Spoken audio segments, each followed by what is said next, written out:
Bienvenida, bienvenido. Hoy nos vamos a sumergir en un lugar fascinante, en una comunidad casi borrada por el tiempo, la judería medieval de Tarazona. Y lo vamos a hacer con una guía muy especial. Sí, es un libro de Ignacio Javier Bona López que se titula La judería medieval de Tarazona, 8 relatos y un descubrimiento. Y tengo que decir que no es el típico libro de historia, ¿verdad? Para nada. Es que mezcla los hechos, los documentos, con una narrativa que casi te permite escuchar a la gente que vivió allí. Les devuelve la voz. Justo. Y esa es un poco nuestra misión hoy.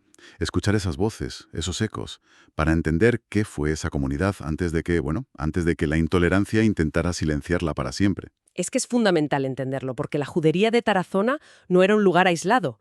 Era, de verdad, un corazón que latía con muchísima fuerza en la ciudad. Estaba pegada al poder, ¿no? Bajo la fortaleza, la Zuda. Exacto. Y sus habitantes eran protagonistas. O sea, sus médicos curaban a todo el mundo, no solo a los judíos. Sus comerciantes tejían redes económicas importantísimas. Y sus sabios, copiaban libros que eran auténticos tesoros. Hoy lo que queda son muros, calles, algunos documentos. Documentos fríos, sí, pero estos relatos nos permitan sentir de nuevo el pulso de aquellas vidas. Pues vamos a empezar a tomarle el pulso. Y la primera historia es la de una mujer de una fuerza increíble, Sol de Almalí. Tremenda historia. Para que nos situemos, el contexto es terrible. Estamos en 1391, el año de las grandes masacres en las juderías de toda la península. Los rumores, el pánico, llegan a Zaragoza, que es donde vive ella. Y su marido cede. Se convierte para salvar la vida. Pero solo la suya. A ella la abandona. Y aquí es donde ella hace algo que a mí me parece extraordinario. Sí, porque no huye corriendo, despavorida. El relato la describe de una forma muy digna. Recoge sus cosas, un manuscrito familiar y, fíjate qué detalle, un saquito con almendras confitadas. Y se va a Tarazona. ¿A pie? Es que eso es la clave. No es una huida, es una marcha. Es una afirmación de dignidad. ¿Te la puedes imaginar caminando, con la cabeza alta, por esos caminos? Llega a Tarazona, a la calle de la Sinoga, y recompone su vida como puede, pero ¿qué hace? Pues el relato cuenta que no hablaba mucho, pero cada viernes amasaba unos dulces. Unos dulces con forma de lágrima, con almendra, canela y agua de rosas. Y este gesto, que parece tan pequeño, tan doméstico, se convierte en algo potentísimo. Es que es un acto de resistencia cultural en toda regla, es fascinante. No escribe un manifiesto, ¿sabes? Hornea un recuerdo.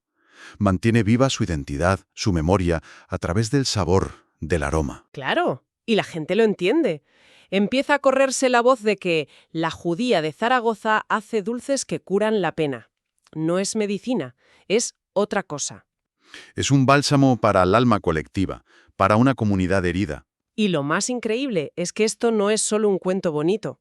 Hay un documento notarial de ese mismo año, de octubre de 1391, en Tarazona, donde una Sol Bat Youssef al-Malí, una mujer sola, da poderes para administrar sus bienes de Zaragoza. Es ella, la prueba de que existió.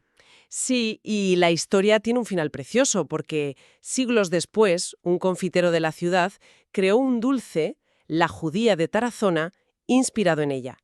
O sea, su resiliencia acabó formando parte del sabor de la ciudad. Un círculo perfecto. La memoria se hizo sabor y el sabor mantuvo viva la memoria. Y que tenemos una memoria que sobrevive en un dulce. Pero claro, no toda la vida en la judería era tan silenciosa. El libro nos lleva también a las antípodas, a las más altas esferas del poder. Sí, nos lleva a conocer a una figura imponente, Moshe de Portela. El banquero de reyes. Bueno, banquero de reyes se queda corto, ¿eh? Era lo que el libro llama un judío de frontera. Vivía a caballo entre el poder del rey y la fe de su comunidad. Y su ascenso fue espectacular. Meteórico. En 1273, el rey Jaime I le da una misión casi imposible: ordenar las finanzas del reino de Valencia. Y Moshe no solo lo consigue, sino que destapa fraudes y aumenta la recaudación una barbaridad. Y claro, el rey encantado. Tanto que su sucesor, Pedro III, le da un cargo de un poder absoluto. Lo nombra Valle General del Reino de Aragón. Un momento. Para que nos hagamos una idea, ser Valle General en el siglo XIII Es como ser ministro de Hacienda hoy en día. Muchísimo más. El Valle General no solo recaudaba impuestos, tenía poder judicial en temas fiscales, administraba todo el patrimonio del rey.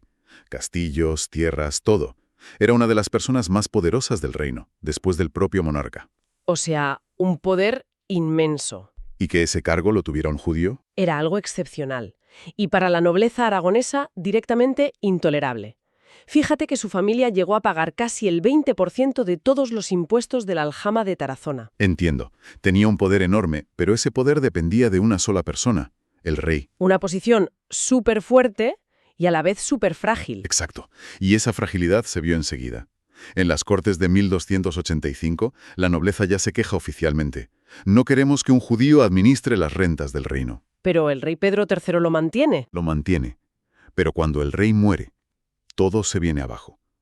De repente, Moshe recibe una carta anónima comunicándole que está destituido.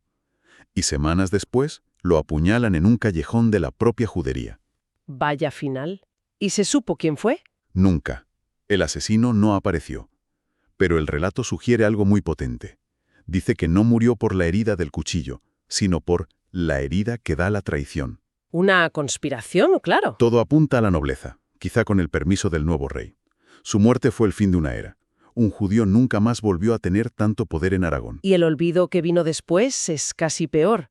Su tumba, arrasada en los años 50 para hacer un aparcamiento. Sí. El libro cuenta que apareció una lápida con letras que no se entendían, en hebreo, claro, y que un ingeniero se la llevó, y ahí se perdió el rastro. Borrado. De la memoria y del propio suelo. Es tremendo. La historia de Moshe es de poder y caída. Pero, ¿y los que no tenían ese poder? Los que se vieron forzados a renunciar a todo para sobrevivir. Ahí entramos en el mundo complejísimo y doloroso de los conversos. Y en la figura de Azmel Azamel. Exacto. Azmel Azamel era un sabio judío de Tarazona, y en 1414 lo convocan a la famosa disputa de Tortosa.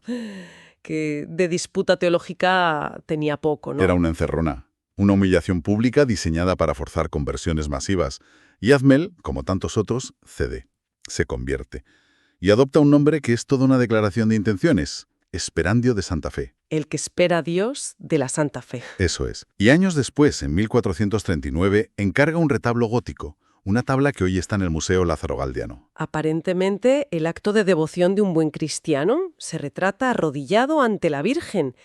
Pero aquí hay truco, ¿verdad? Hay mucho más. Es que es una obra maestra de la ambigüedad.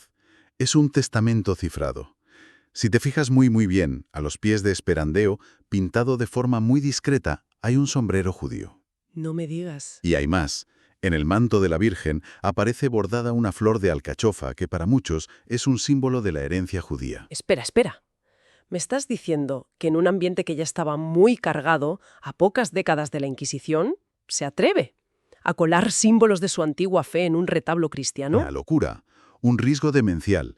Y ahí está la genialidad y la tragedia del converso, del cripto judío. Claro, vive en un doble lenguaje constante.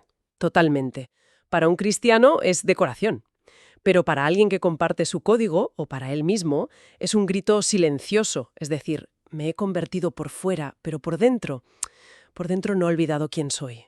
Esconder el alma a la vista de todos. Exacto. Y la conexión que hace el libro con el presente es increíble.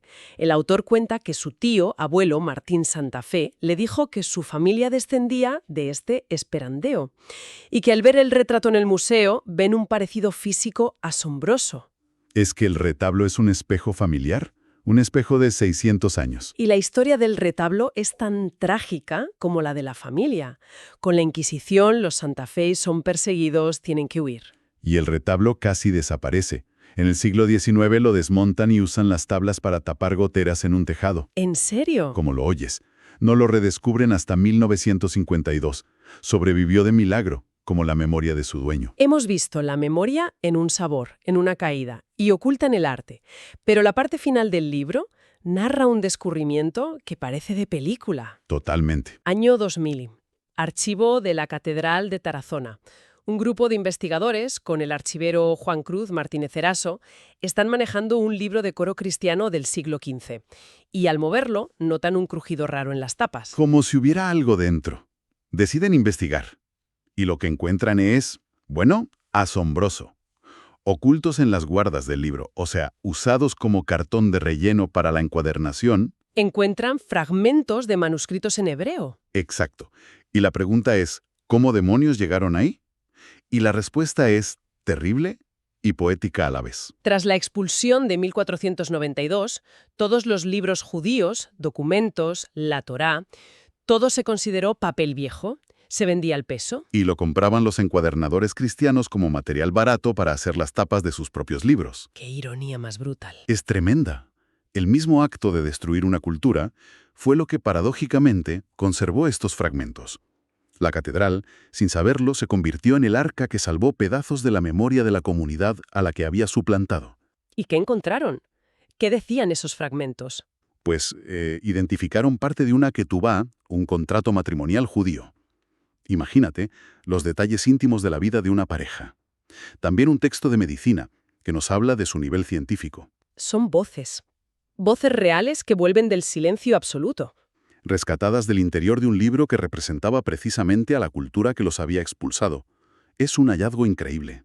Al final, la historia de la judería de Tarazona no es solo una historia de pérdida, aunque lo sea. Es también una historia de una persistencia increíble, casi fantasmal. Sí, son memorias que sobreviven en los lugares más insospechados. En el aroma de un dulce, en los símbolos de una pintura o literalmente cosidas dentro de un libro enemigo. Son susurros que, si escuchamos con la atención, todavía están ahí. Y eso yo creo nos deja con una reflexión final. Todas estas historias estaban en realidad escondidas a plena vista. En una receta, en un cuadro, dentro de un libro. Esperando a que alguien las encontrara. Esperando a que alguien con la sensibilidad adecuada las viera. Y eso te hace pensar, ¿no? ¿Cuántas otras memorias olvidadas nos rodean en nuestro día a día? Esperando en los márgenes de la historia, en archivos que nadie mira, o en las historias de nuestras familias, a que aprendamos a mirar y escuchar de otra manera.